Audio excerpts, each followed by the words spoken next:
A Southern California man arrested at President Trump's golf course in Rancho Palos Verdes now facing weapons charges. Yeah, but he's also facing charges in a separate robbery case.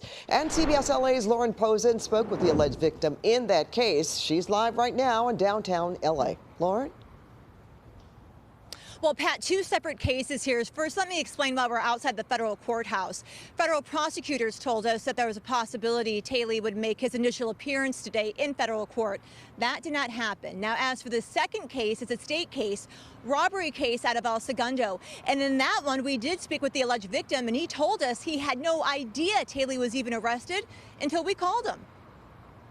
Sunday's arrest at Trump National Golf Club Los Angeles put Janine John Taylor in the spotlight, a former Marine now facing federal weapons charges. Authorities also learned Taylor was wanted in an unrelated robbery case at an AT&T store in El Segundo.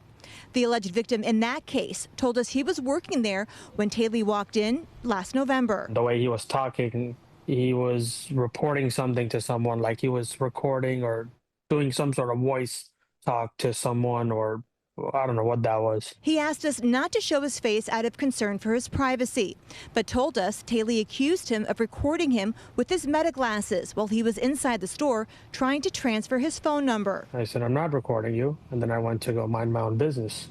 And then he also started saying, if you're recording me, it won't be good for you. He says he went back to help another customer, and when she left, he says Taylor followed her to the door and started acting strangely. He was saying every activity that was going on in the store, how many individuals were in the store.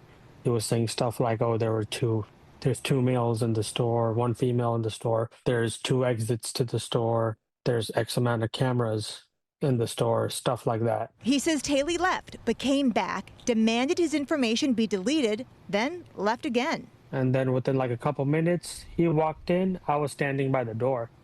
He walked in, he snatches my glasses out of my face, walks out of the store, gets into his truck, and drives away. 9 months after the robbery, the victim says he never expected the man he encountered that day would be found, let alone facing federal weapons charges. It's just good to see that, you know, the person who does something, if they're not caught today, they're caught because they can't forget their habits.